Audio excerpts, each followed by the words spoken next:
sibuk syahwat. Manusia itu dihiasi untuk mencintai dan menyenangi. Mina bisa perempuan, wal banin anak-anak, wal qanatiril muqantarah, harta benda yang berlimpah ruah di hadapannya.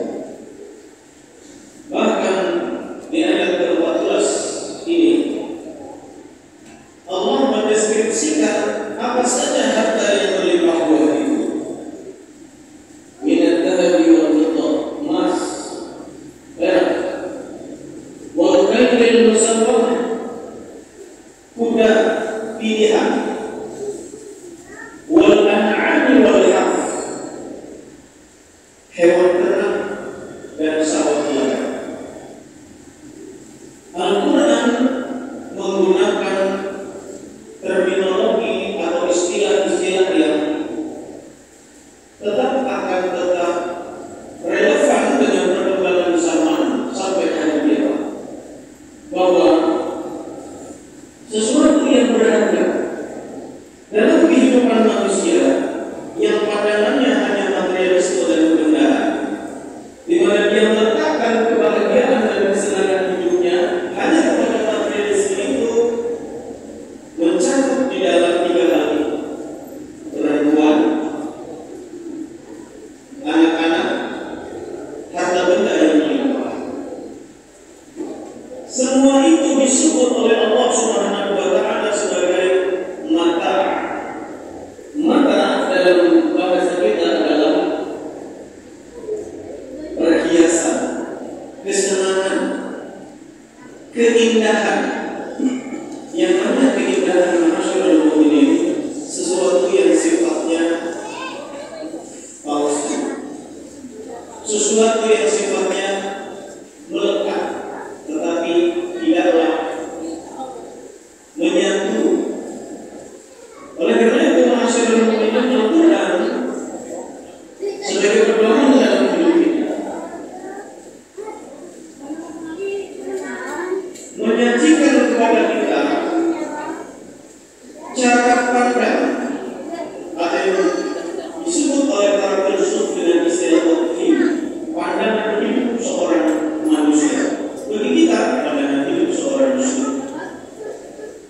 Seorang muslim dalam melihat apa yang paling berharga dalam hidupnya, maka ia akan menjadikan pandangan spiritualitasnya, pandangan kekuatan dia, agama yang dia anut sebagai tolak ukur untuk melihat apa yang paling berharga dalam kehidupan manusia muslim di dunia ini.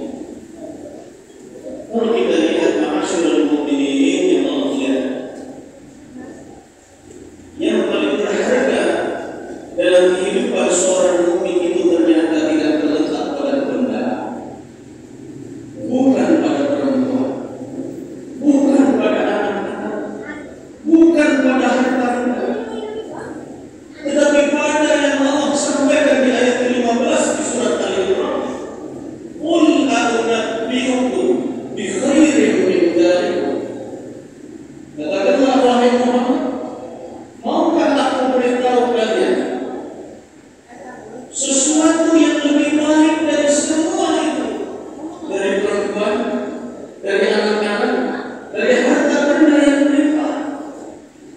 Lilladzina taqaw 'inda rabbihim, yaitu orang-orang yang bertakwa. Kalau demikian,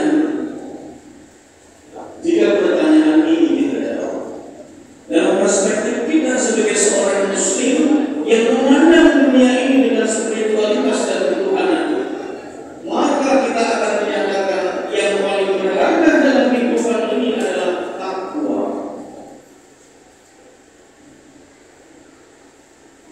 Yang paling mahal di dunia ini adalah ketakwaan kita. Kenapa mahal masyarakat? Sebab Allah memberikan karunia yang tiada terhingga kepada orang-orang yang bertakwa. Allah menyebutkan ganjaran kepada orang-orang yang bertakwa. Apa yang akan Allah berikan? Jannatun tajri min tahtiha al-anharu khalidina fiha. Akan diberikan kepada orang yang bertakwa ini surga yang di dalamnya, di bawahnya mengalir sungai-sungai. Orang yang bertakwa itu akan kekal di dalam surga. Wa azwajun mutahharah, pasangan-pasangan yang suci. Dan yang paling besar, wa ridwanun minallah, dan ridhonya Allah Subhanahu. Al-Quran sebagai kitab pedoman tentu membicarakan hal-hal yang sifatnya juga implementatif. Seperti apa Al-Quran membicarakan jika memang orang yang bertakwa itu akan mendapatkan ganjaran luar biasa di surga nanti? Seperti apa atau indikator apa yang paling terlihat dan terlihat pada diri orang-orang yang telah bertakwa? Allah menyebut ada 5 indikator, ada 5 tanda, ada 5 sifat dan karakter yang akan melekat pada pribadi yang bertakwa yang kita sebut sebagai pribadinya seorang muslim. Yang pertama, ma'asyiral muslimin, alladzina yaquluna rabbana innana amanna faghfir lana dzunubana wa qina adzabannar, yaitu orang-orang yang selalu berdoa. Orang yang bertakwa itu adalah orang yang memiliki karakter, memiliki sifat di mana dirinya merasa hina-hina di hadapan Allah, merasa lemah, merasa tidak mampu melakukan apapun. Meskipun dia bisa melakukan banyak amal soleh, kata saya Barburi dan tidak tahu sih. Tapi orang yang bertakwa itu melihat semuanya pun amal soleh yang dia lakukan, sholatnya, infaknya, puasanya, zikirnya, amal kebaikannya, dia anggap sangat kecil dibandingkan karunia yang Allah berikan. Maka hamba ini akan selalu bersyukur, mengakui kemahabesaran Allah dan berdoa. Inilah doa yang dibaca oleh orang yang bertakwa. Rabbana innana amanna, wahai Tuhan kami, sungguh kami ini beriman ya Allah. Karena kami beriman dengan sebenar-benarnya, lalu kami mencoba untuk mengimplementasikan iman kami dalam amal dan perbuatan. Tapi kami mengakui ya Allah, kadang-kadang terjadi ketidaksesuaian antara iman di hati kami dan wujud di dalam amal kami. Maka salah doanya adalah faghfir lana dzunubana. Ya Allah, ampunilah dosa-dosa kami. Dosalah yang membuat kami menjadi orang-orang yang kadang tidak sesuai antara apa yang ada di hati dan apa yang dalam perbuatan. Qina adzabannar, jauhkan kami dari neraka. Yang kedua, as-sabirin. Orang yang bertakwa itu orang yang sabar. Jika kita ingin masuk di dalam kelompok orang-orang yang bertakwa, maka sejatinya memang kita perlu berlatih untuk menjadi orang yang sabar dalam mengelola emosi, sabar dalam menghadapi ujian, sabar di dalam ketaatan. Apapun bentuknya, ciri yang paling utama yang melekat bagaimana orang-orang yang bertakwa itu adalah sabar. Yang ketiga, as-shadiqin. Orang yang bertakwa itu adalah orang yang jujur,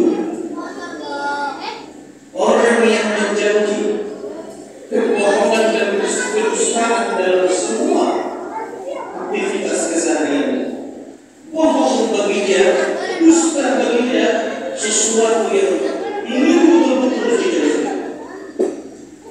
Kejujuran menjadi nilai yang fundamental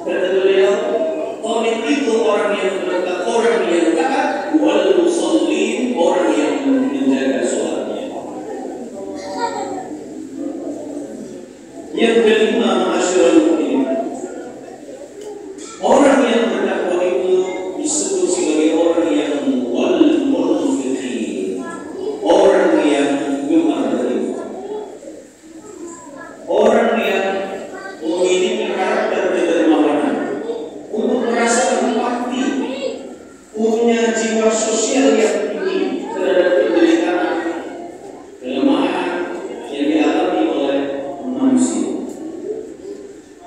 Yang terakhir, orang yang bertakwa digambarkan oleh Allah. Wal mustaghfirina bil ashab. Orang ini adalah orang yang selalu beristighfar di akhir malam. Ma'asyiral mukminin yang dimuliakan oleh Allah Subhanahu wa taala. Antara sifat ini berdoa kepada Allah, sabar, jujur, taat kepada Allah, punya sifat dermawan, dan selalu beristighfar di pagi hari. Bukankah ini merupakan model dari manusia muslim yang tidak idah-idah? Manusia muslim seperti ini, jika dia menjadi pemimpin, dia akan menjadi pemimpin yang amanah. Manusia muslim yang punya sifat enam ini, jika dia menjadi kepala rumah tangga, dia akan menjadi kepala rumah tangga yang enam sifat ini jika dimiliki oleh siapapun sebagai seorang mukmin, maka dia akan menjadi manusia yang insya Allah sempurna dalam kehidupan. Ketakwaan